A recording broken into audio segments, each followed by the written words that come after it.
Subscribe to our YouTube channel and don't forget to press the bell icon to get all the latest updates.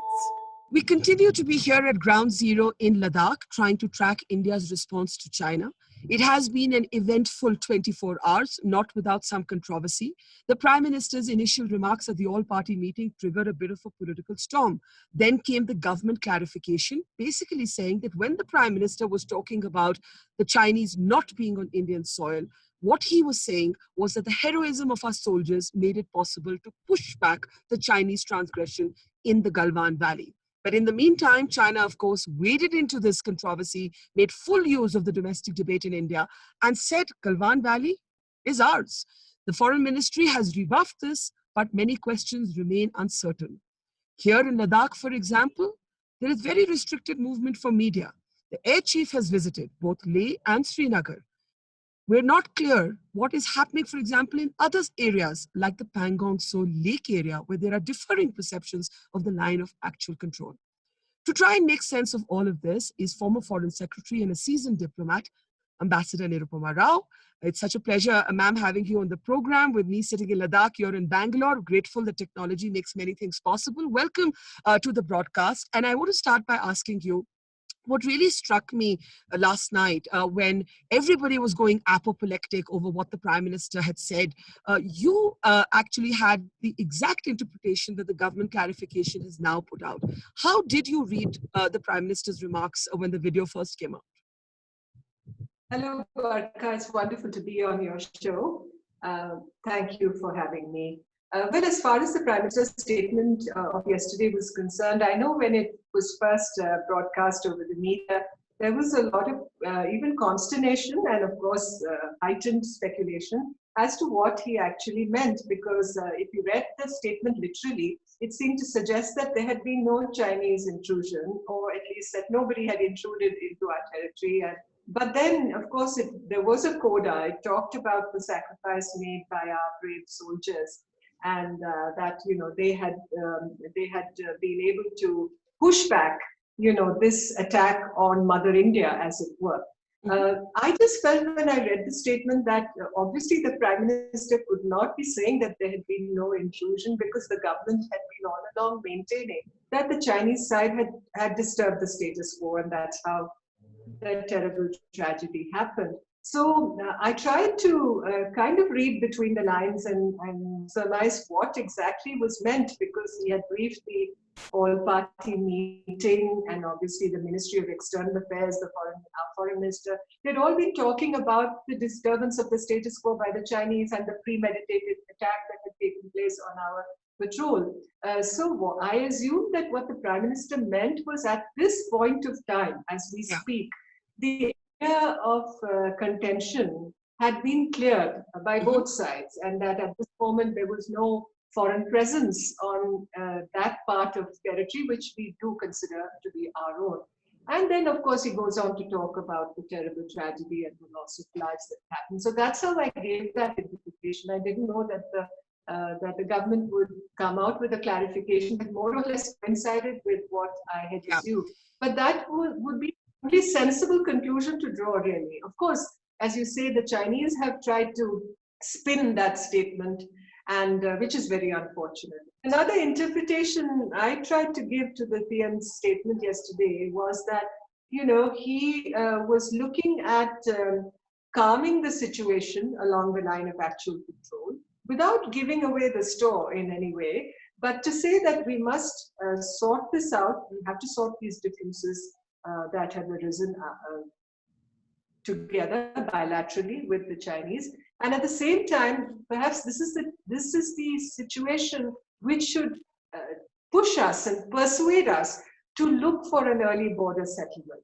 Even if the Chinese, I know within their internal circles, are saying, we're not ever going to have a border settlement, you can't trust India, all that spiel that that's their shtick, as they say. But from our side, given the majority that the BJP enjoys in Parliament, the stature of Prime Minister Modi, perhaps this is the time to look for a settlement of the border. I just feel, we have to give it a chance. If we don't succeed, that's another thing. But, the special representatives have tried for so many years, you might argue, But you have to settle this. This will fester. This will fester. This will cause more such confrontations, and it'll come at a heavy cost to the nation. So we really have to look at how we can solve this. But could it have been said better, given what's at stake? A number of people, and there are people sympathetic to the government, are making the point that we live in an age of information warfare, and literally every word and every comma in the statement coming from a prime minister, no less, is going to be dissected, especially by the Chinese. Could this have been handled differently? Could it have been clarified more swiftly? Well, I think it should have been clarified more swiftly, almost immediately, because we live in this age of instant communication. One tweet goes out in a nanosecond and it can make all the difference. Definitely, I think it should have been clarified. I assume that a lot of people and at the senior level within government would have automatically and immediately known that this statement needed to be explained a little more so that it was properly contextualized and there would be no misinterpretation. So I think we lost a little time in clarification. Now, where do you think we stand right now? Because I think there is a certain amount of clarity finally on the situation in the Galwan Valley.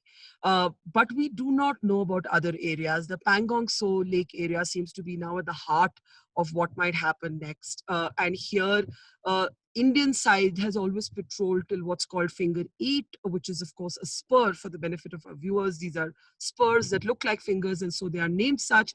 And the reports suggest that the Chinese have come, in close to Finger 4.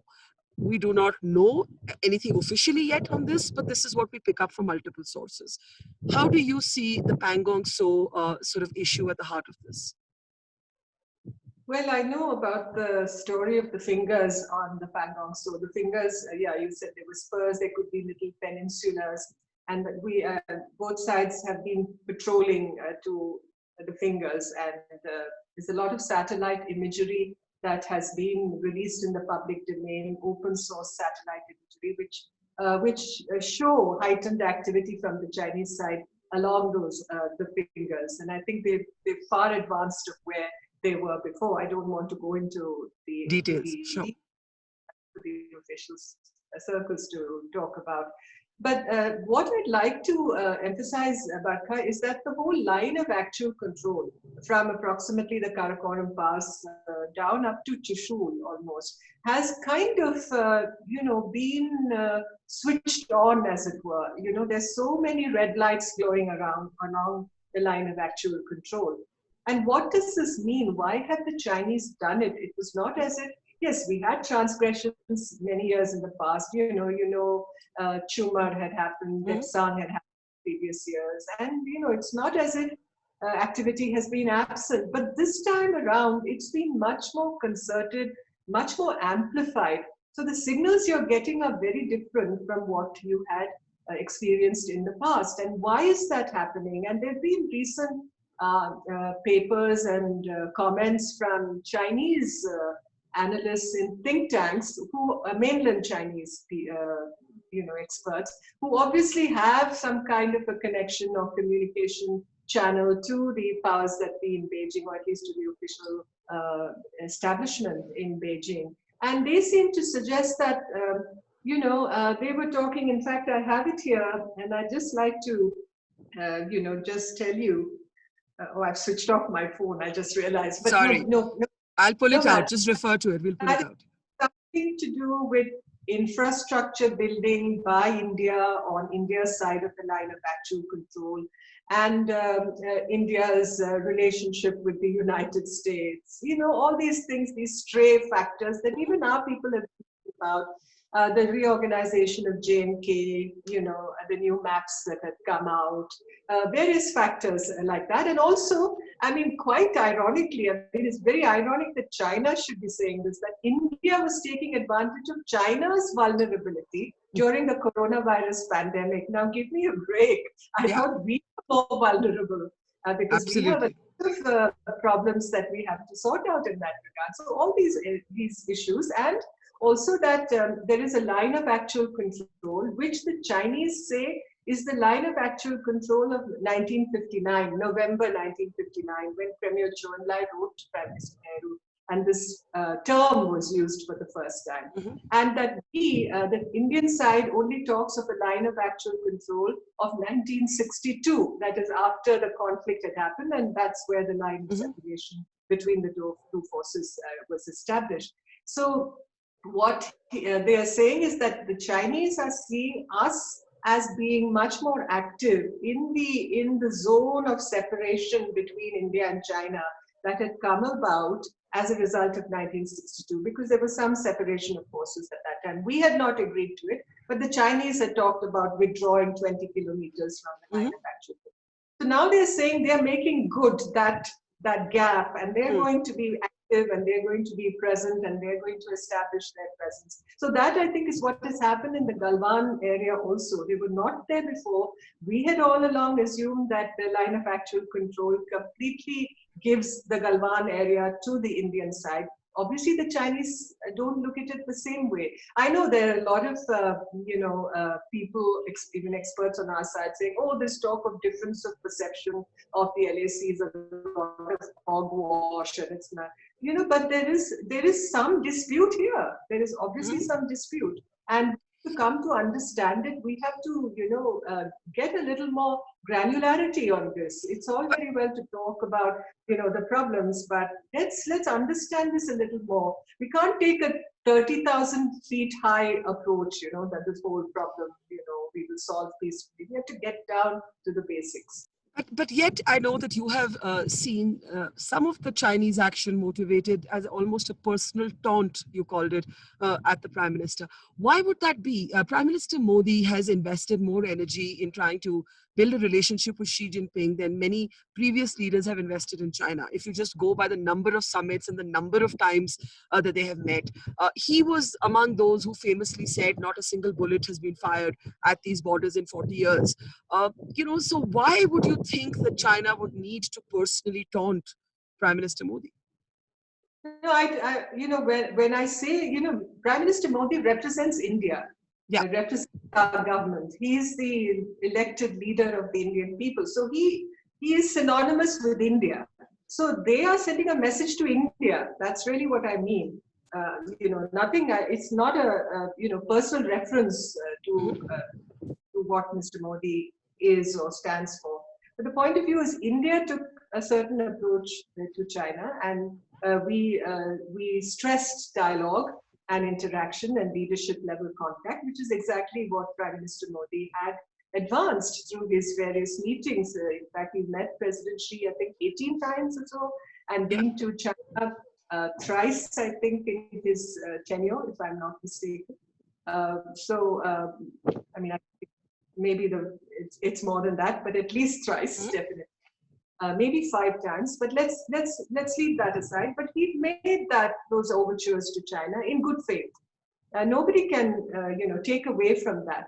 But from the Chinese side, I think their analysis and their assessment of India is that they just feel that they are not going to have a border settlement with India in the near term. That along the line of actual control, there's this increased activity by India.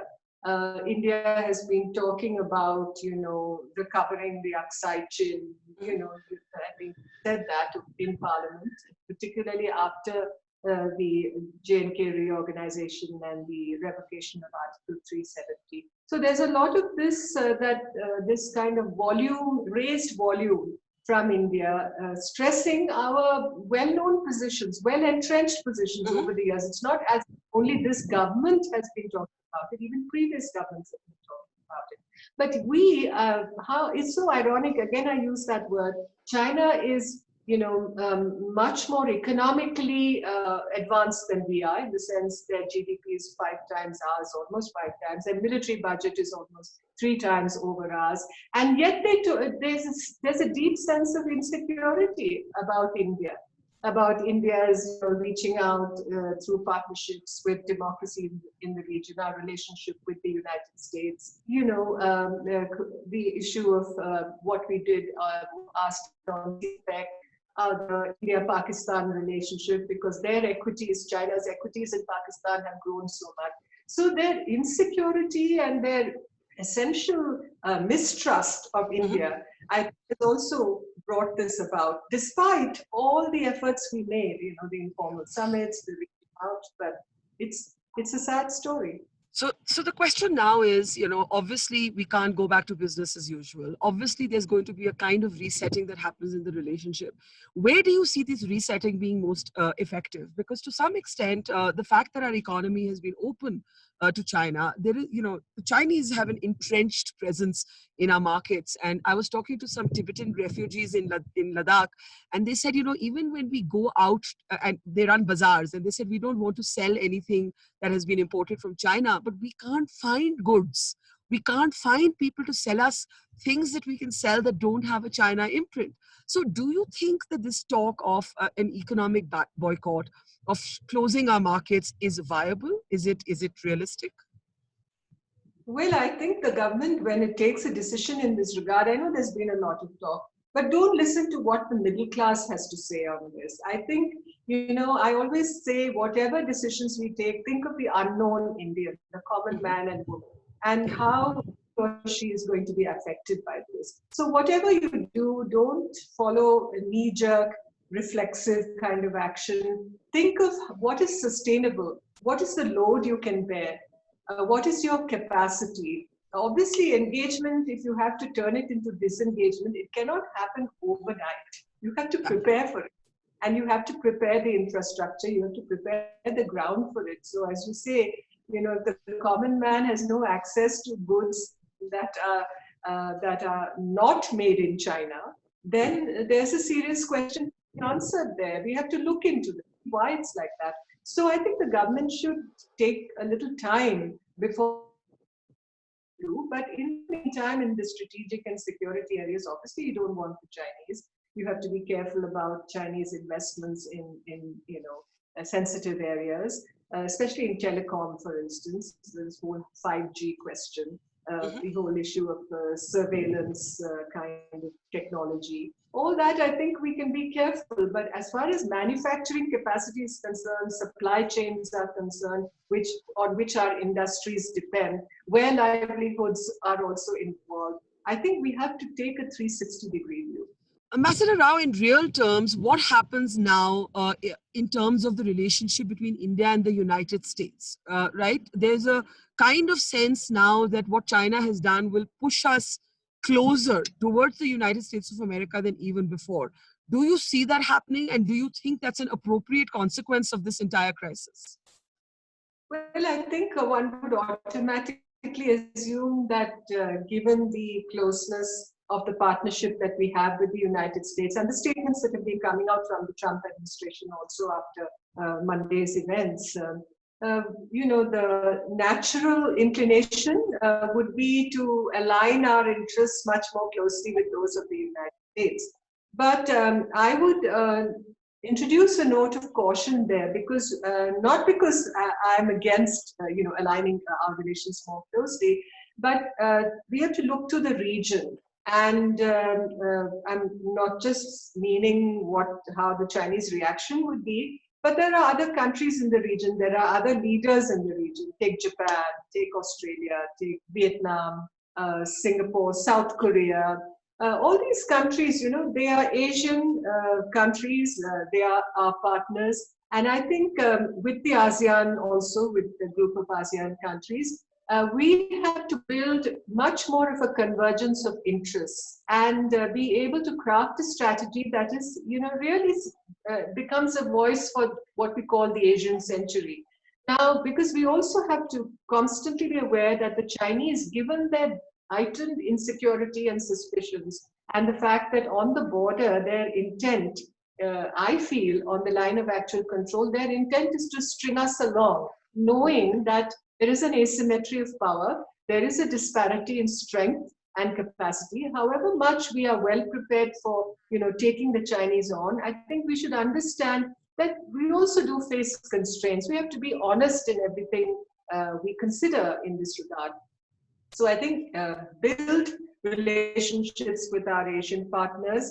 The United States obviously will be an important constituent of that. And the United States should also understand that, there are sensitivities involved here in this region, because we have a very hostile China facing us. And we have to create an equilibrium that enables us to take on the Chinese, but at the same time ensure that things are not disturbed to an extent that we are put in a difficult place. So finally, let me ask you this. You speak about being realistic about the asymmetry of power. You speak about the constraints, but there is, uh, an enormous amount of public anger right now. And for any government moving forward, any government has to deal with public anger. And there is that sense that something must happen, something must be seen, to be happening. Now, in terms of military retaliation, the generals would know better. But what I'm able to understand is that mountain warfare is a nightmare war for any soldier. And if in this terrain, it is even more difficult.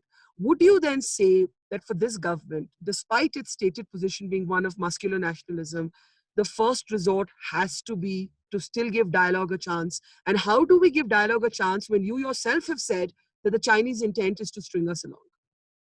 Yeah, I think we have a very bloody-minded neighbor, I'm afraid, in China. There's no doubt about it.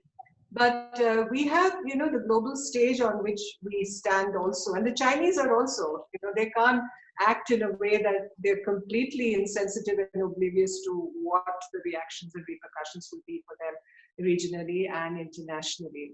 So I think it helps India to constantly say that we are for a diplomatic solution. We are not the ones who want to warmonger. We are not conflict-inducing countries. But if the Chinese are not willing to accept the need for dialogue, and we are not able to get anywhere with that dialogue, then we are also capable of defending our interests resolutely and firmly. I think that is the message that needs to go out. But diplomatically, the channels have to be kept open, and India then comes across as very mature, very grown up, and very capable of defending its interests, but at the same time saying we will first exhaust the diplomatic means. We will give that channel a chance before we consider the other options. So I think it makes sense for us to do that. But let's not delude ourselves that we've come to a very serious turning point in many ways in our relations with China. The kind of model of engagement that we built over the last 30 years, I think that in a way was also torn apart. I think the coping stones on that disintegrated in that night in the Galwan Valley. Yeah, Yes. absolutely. So that Well, is the part of it. well, thank you for being measured at a time when it isn't easy to be measured. This is an angry country right now, but we need cool heads as well. Ambassador Nirupama Rao, thank you so much. Pleasure as always talking to you. Thank you.